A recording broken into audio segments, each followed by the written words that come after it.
forma como tudo isso foi conduzido, sobre a desculpa, que você até fala, né, sobre essa desculpa do empreendedorismo, ela foi maléfica, a forma como as pessoas foram conduzindo isso, ou como a gente foi entendendo isso? Fala um pouquinho, Rodrigo. Olha, eu queria falar, eu queria aproveitar para dizer assim, hoje eu estava assistindo ao Globo News Debate, que aconteceu ontem, ao trecho entre o Ciro Gomes, em que debatem o Ciro Gomes e o Amoedo, que foi candidato a presidente também. E lá para as tantas, fala-se bastante das soluções. Não estou aqui fazendo uma fala político-partidária, nem sou eleitor do Ciro Gomes, nem quero que vocês se tornem eleitores dele, mas vou para o argumento. E o Ciro Gomes elenca uma série de ações dizendo, não, primeiro é preciso acabar com esse discurso de que não tem dinheiro. É preciso acabar com essa ideia de que não tem dinheiro. Tem recursos, os recursos estão aqui, aqui, aqui. Estão empregados nas coisas erradas. A gente precisa deslocar esse recurso. Segundo, a gente precisa, se fosse eu presidente, esse auxílio que está sendo dado à população mais carente, mais pobre, de R$ 600, eu faria um valor de 1.800 numa parcela única para que as pessoas não fossem às filas dos bancos. Acho que tem que as grandes fortunas precisam ser taxadas, né?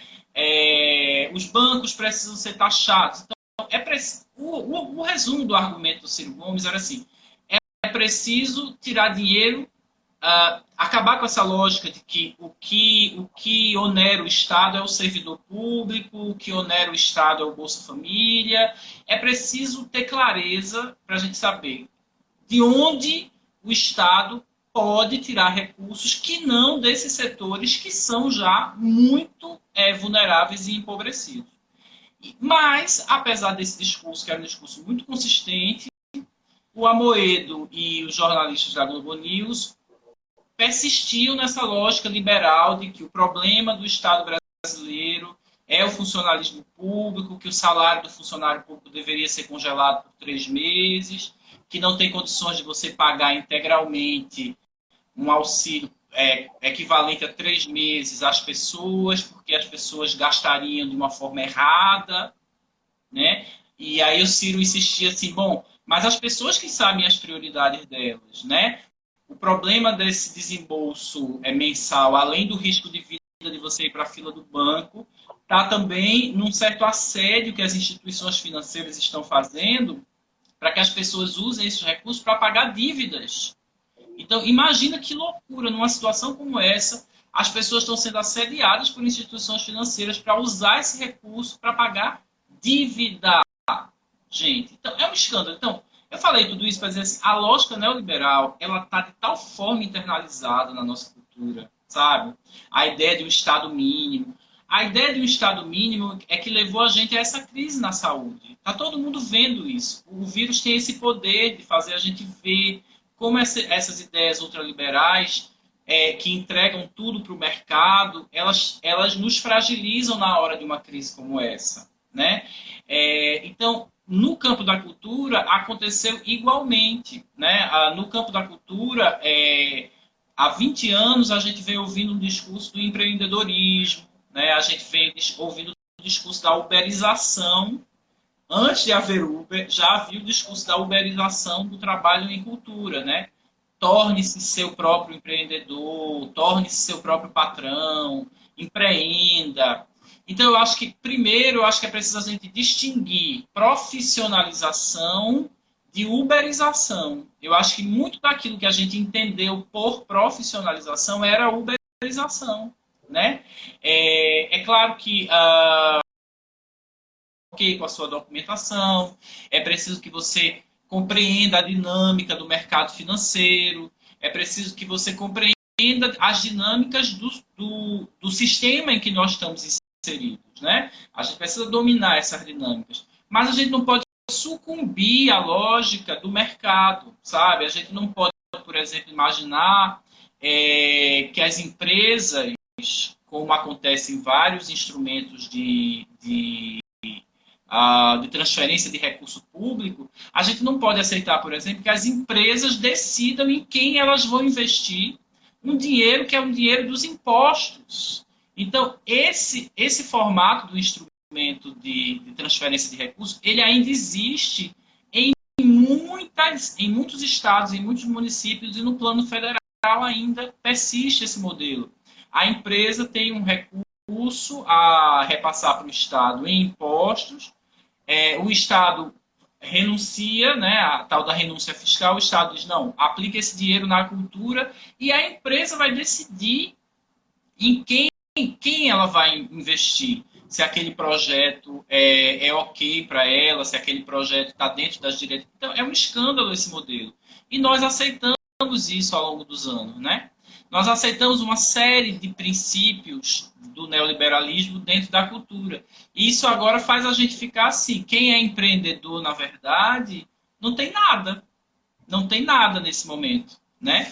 Porque olha para todos os lados e diz, quem é que me garante os meus direitos mínimos? Ninguém, eu sou um empreendedor, eu tenho que me garantir os meus direitos mínimos, né?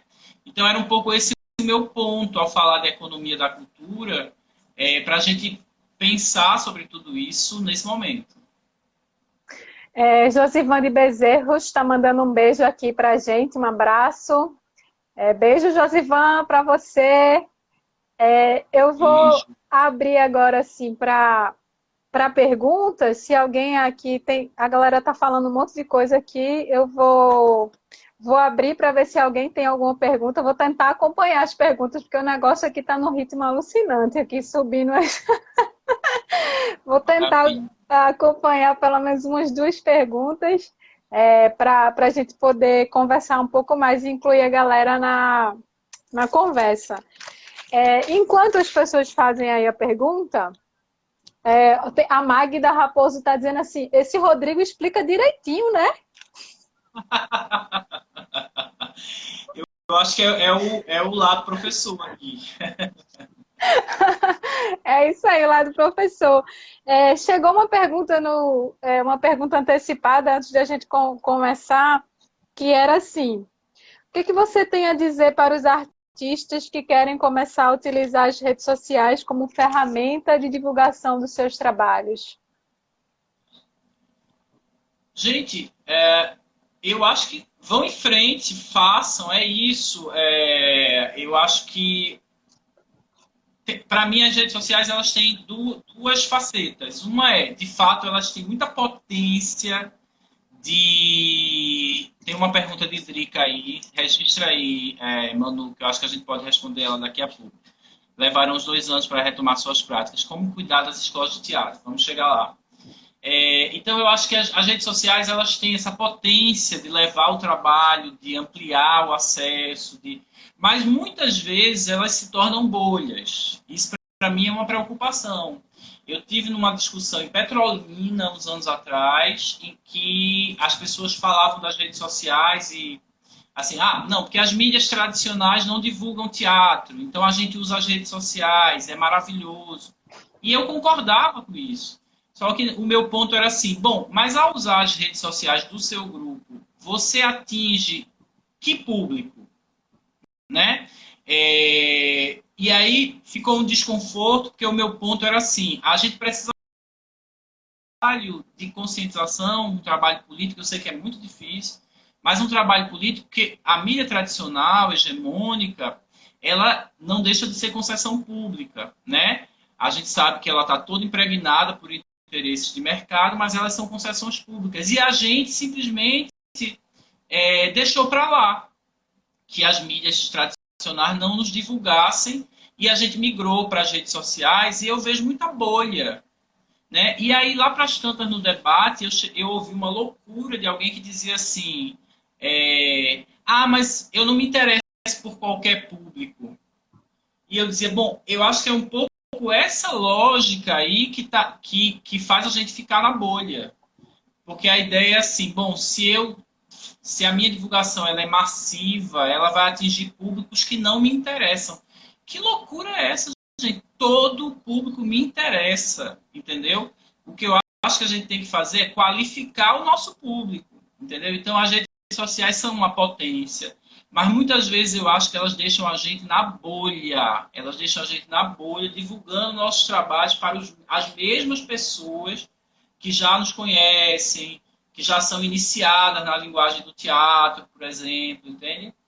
E, bom, enfim, discussão gigante aí para fazer, mas acho que tem que se usar, né? Acho que é potência. Dica falou das escolas de teatro, eu acho que vocês aí da Casa Azul, que é o projeto que a Dica participa e lá em Vitória da Conquista, na Bahia, podem falar bem melhor disso até que eu. O que eu tenho visto, inclusive no Instagram da Casa Azul, mas também na Fiandeiros, também em outros grupos, que as pessoas mantêm os coletivos, as aulas migraram para a rede, né, aulas online. Claro, é um esforço de reelaboração de tudo, né? Eu acho, me preocupa um pouco essa volta ao teórico, né? Será que essa EAD vai transformar essa formação em teatro numa formação estritamente teórica, né? Mas eu tenho visto também outras formas de dar aula, né? Eu sei que tem gente de dança dando aula de corpo pela internet, eu sei que tem gente propondo atividades corporais pela internet. Então, a gente está com um curso assim aqui na Creatives, que a gente está chamando de corpo expressivo. Assim, a ideia da gente, mesmo distante, estar trabalhando essa coisa do corpo, né? Que é o nosso instrumento de trabalho. isso, maravilha, maravilha. É isso. Usar essa potência também, mas não fazer a gente voltar para um certo modelo de um teatro que é só cabeça, né? Porque a gente passou séculos trabalhando nesse registro de um teatro razão, de um teatro palavra, de um teatro, né, que desprezava o corpo. E a gente não pode voltar para isso, né? A gente precisa encontrar dinâmicas para o corpo também nesse espaço. Rodrigo, o Átila Marino é um biólogo que você inclusive cita no texto. Ele fala, né, que alterne entre períodos de confinamento e de convívio social. E aí eu fico pensando, assim, a Drica acabou de falar das escolas de teatro, e assim, aulas de teatro, elas são basicamente, elas são muito, né? O toque, o contato,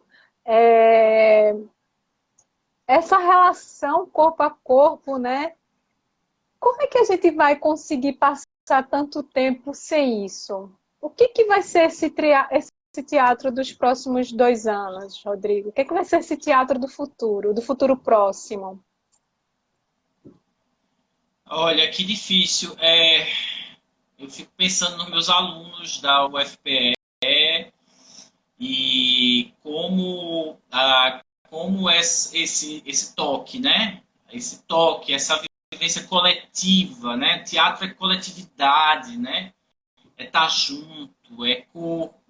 Tem pessoas até que já ouvi no passado dizer assim, teatro muitas vezes é mais legal para quem faz do que para quem vê.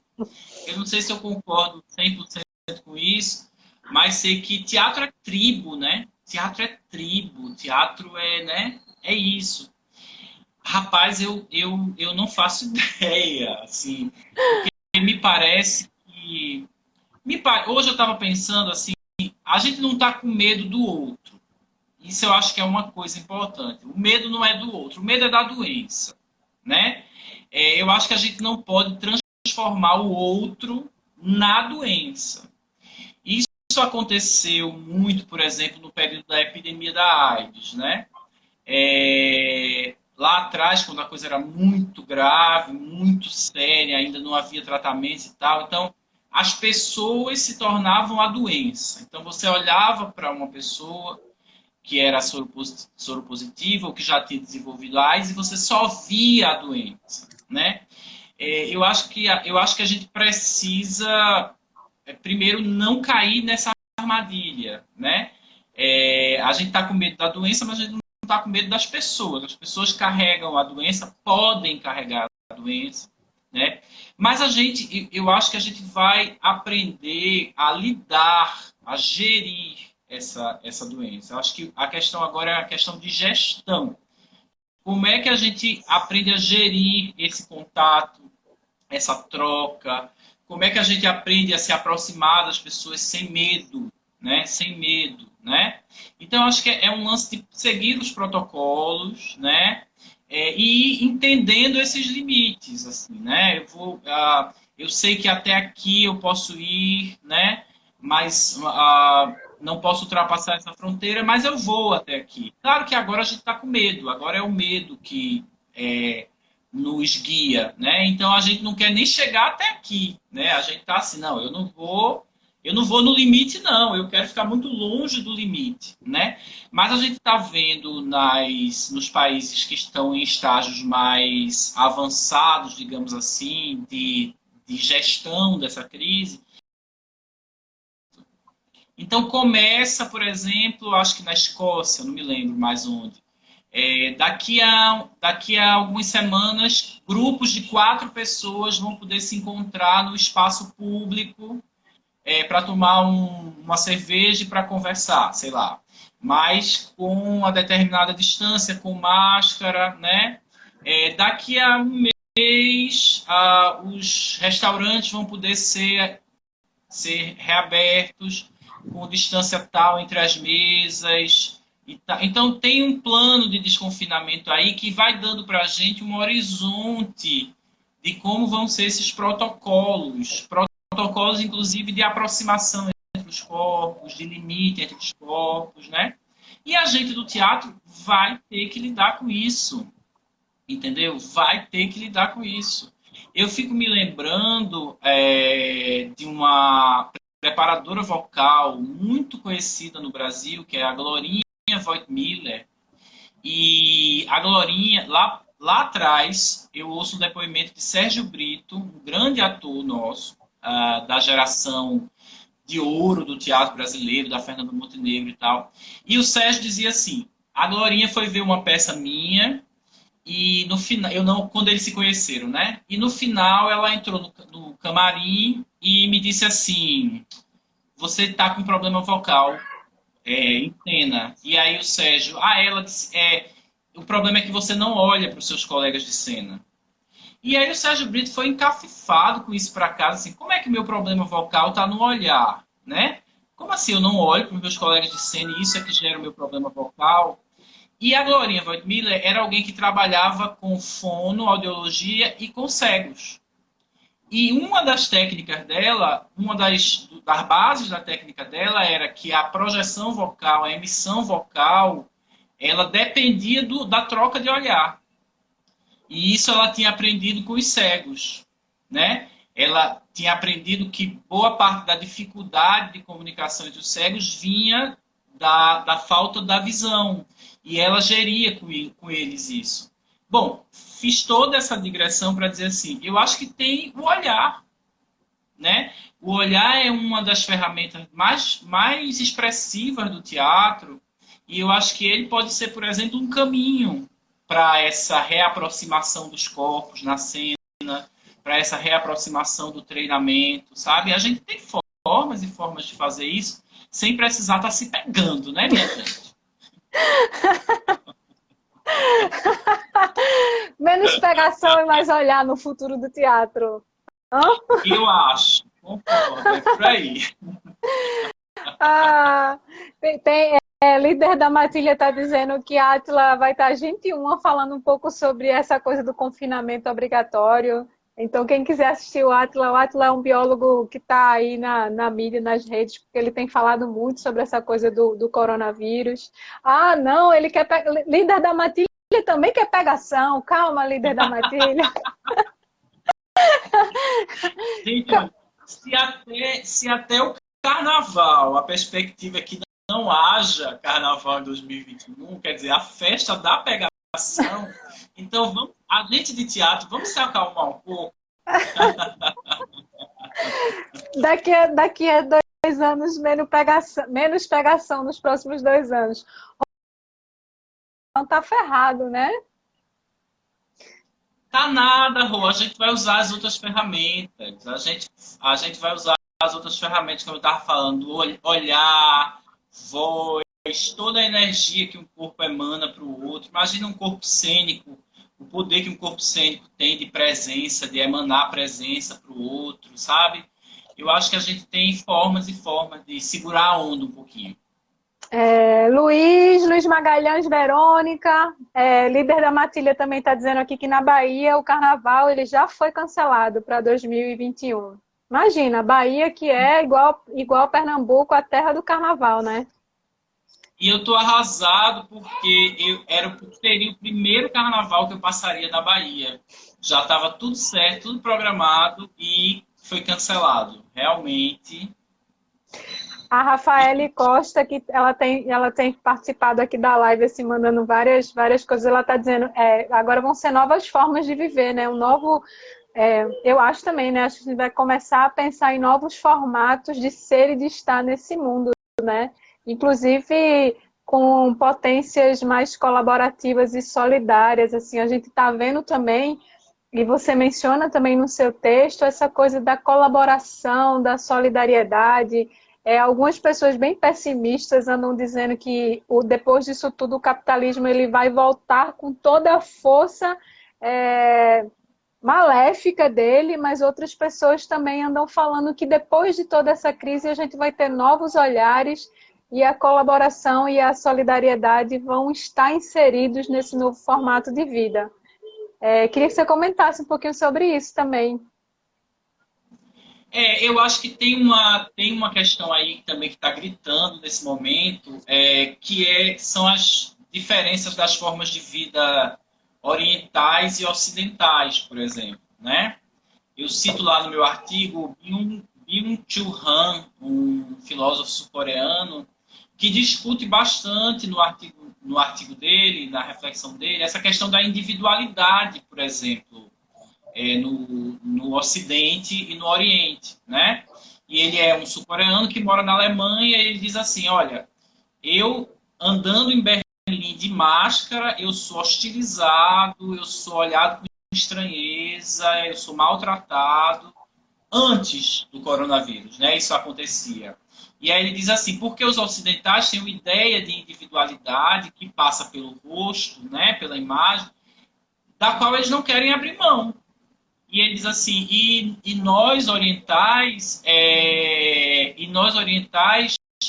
não lidamos com essa noção de individualidade desse jeito. Para a gente é muito mais importante se proteger o outro, né? E perder essa identidade facial do que colocar as pessoas em desproteção. Esse é um aspecto que eu acho que é importante para nós pensar. Eu tenho visto aqui onde eu moro muita gente sem máscara. E agora eu fico achando isso uma arrogância. Eu fico achando assim, gente, que ideia de individualidade é essa? De que a máscara é uma escolha. Sabe? Eu não vou usar isso. Não é uma escolha mais. Desculpa, mas não é uma escolha mais. Ao não usar uma máscara, você está colocando a outras pessoas em risco. E eu acho que a gente vive uma ideia de individualidade no Ocidente, nos países liberais, que é muito falsa.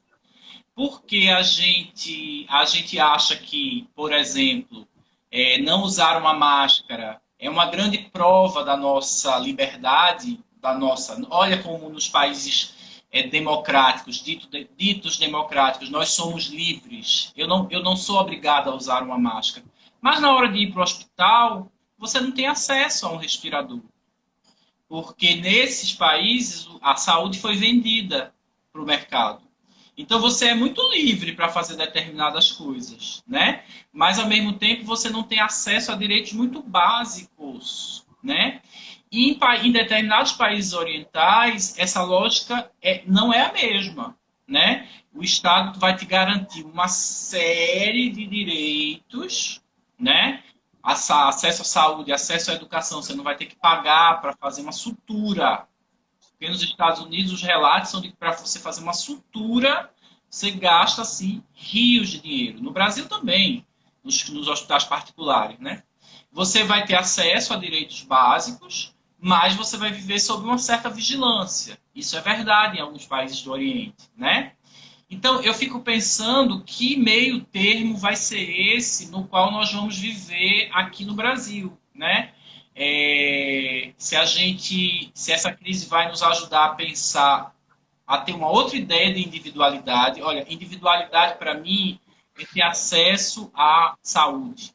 Individualidade para mim é que todo mundo tem acesso a uma educação de qualidade. Individualidade para mim é respeitar o vizinho, é respeitar a saúde do outro. E, ao mesmo tempo, também nos submetermos a esses instrumentos de vigilância, né? Que estão muito desenvolvidos, por exemplo, em países como a China. Na China, você tem aplicativos que vigiam os caminhos que você fez, que sabem a temperatura do seu corpo. Você sabe exatamente se no seu prédio tem alguém contaminado, alguém que teve contato com alguém contaminado. Você andando no metrô, você é escaneado por câmeras que inspecionam a temperatura do seu corpo. E ao sair do metrô, você pode ser abordado por um profissional de saúde, porque ele escaneia. A gente está vivendo sobre outras formas de vigilância, porque se eu falo uma determinada palavra na frente do meu celular, em alguns minutos depois vai aparecer uma propaganda no Google ou no Facebook usando a palavra que eu citei. Então, a gente está vivendo sobre determinadas formas de vigilância de dados, os nossos dados estão sendo comercializados, mas tem algumas outras que a gente ainda não experimentou, como nesses países as pessoas já experimentaram, né? Então, a gente vive uma falsa ideia de liberdade e de autonomia, né? Enfim, não sei no que isso vai dar. Jade Dardenne, que está aqui como eu, Papola, está dizendo assim, essa vigilância ela é muito perigosa no pós-pandemia e isso tem assustado ela. Georgina falou que a solidariedade tem chamado a atenção dela, assim, como as pessoas têm se manifestado para esses movimentos de solidariedade. Lucimar falou agora há pouco assim, que você era maravilhoso, que falava tudo maravilhosamente bem. Obrigado, Lucimar. E aí, posso fazer uma propaganda rapidinha, pode, Manu? deve. Para quem quiser ler o artigo ao qual o Manu se referiu no início da live, entra no meu Facebook, Rodrigo CM Dourado, tá aí, né?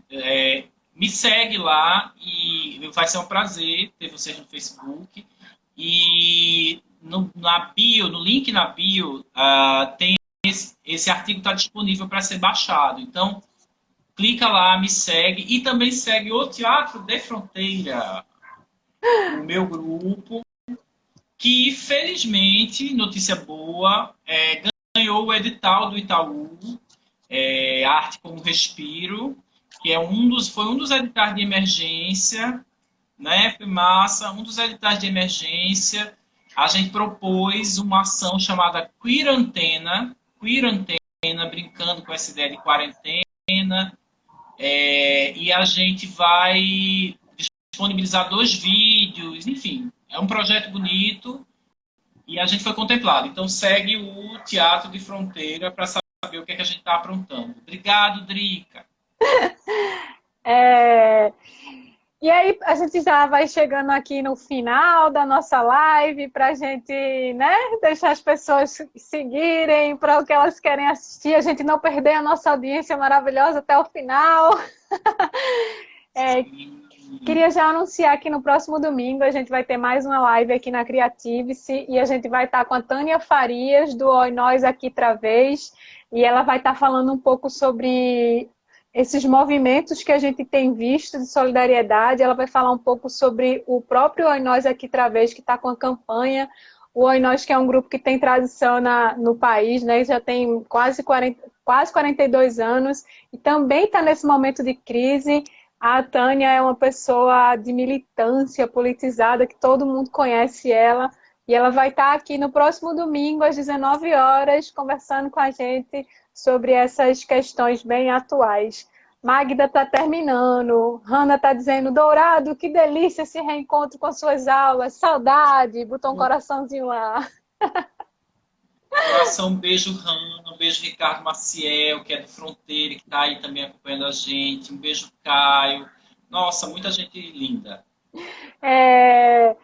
E aí, Rodrigo, para a gente finalizar, queria que você também pudesse, ó, Ana Gabi, muito massa essa live, trabalhar com as... Iris passou aqui rápido, Iris, não consegui ver teu... Ana, meu Deus, um beijo, Jailton. Ai, domingo a gente tá aqui de novo, gente, com Tânia Farias lá do Oi Nós aqui outra vez. Isis Agra tá dizendo assim, Rodrigo, artigo maravilhoso. Ai, um beijo, Isis. Um beijo, Georgina. Obrigado. Coisa boa. Divulga esse artigo para a galera ler, a gente discutir, conversar. Então, eu queria que você fizesse assim, suas considerações finais. Não sei se você sabe onde a Regina está. Se você souber onde a Regina está, conta aqui pra gente.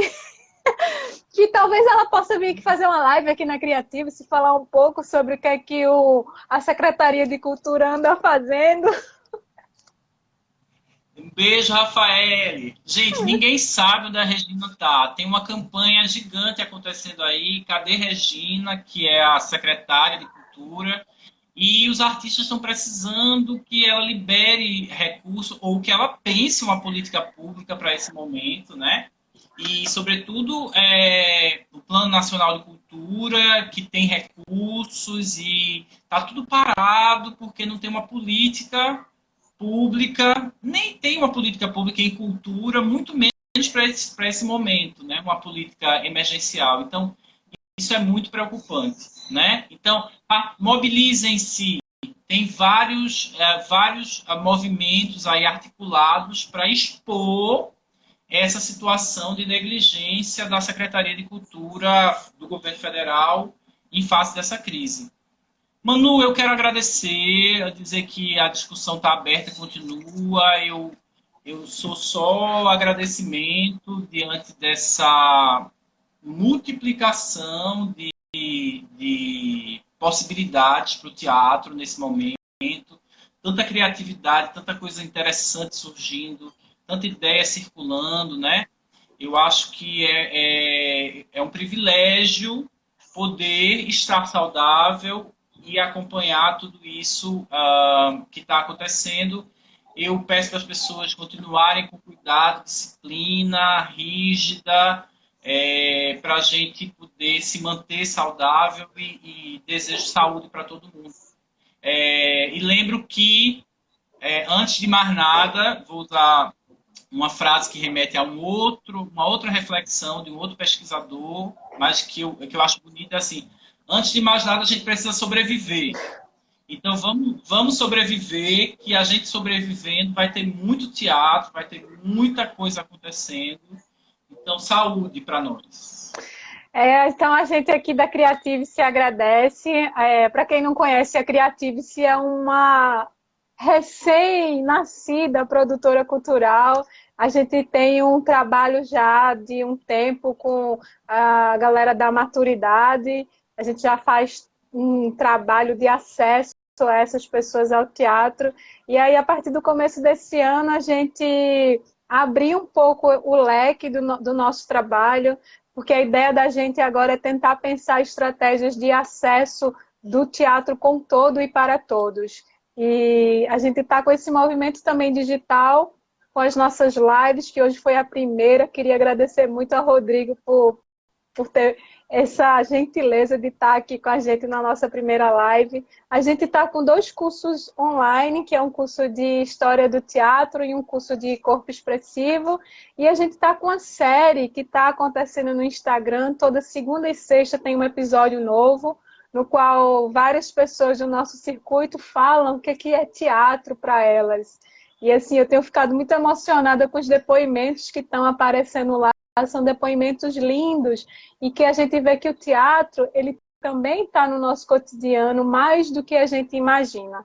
Que não é aquela arte que está lá distante, mas que ela pode estar muito próxima de nós, principalmente nesses momentos de crise e de distanciamento, muitas vezes o teatro nos aproxima, mesmo sem estarmos nas salas de espetáculo. Bruna está dizendo, valeu, Dourado! Obrigado. Acho que tem duas Brunas aí, que são minhas alunas também. Beijo para vocês. Jailton, lá de Petrolina, é isso? Jailton. Que bom, Jailton, Gente... você conseguiu entrar aqui. E aí, Rodrigo, para terminar mesmo, além de eu mandar esses beijos todos para vocês, tem uma pergunta da Larissa Pinheiro que eu deixei assim para esse momento final, para a gente fazer a catarse, que ela diz assim, Rodrigo, nesses tempos de pandemia, como é que a gente fortalece o sensível? Meu Deus, como a gente fortalece o sensível? A gente já está tão sensível.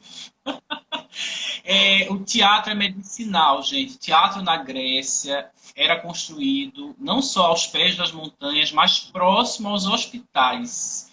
O teatro tinha uma função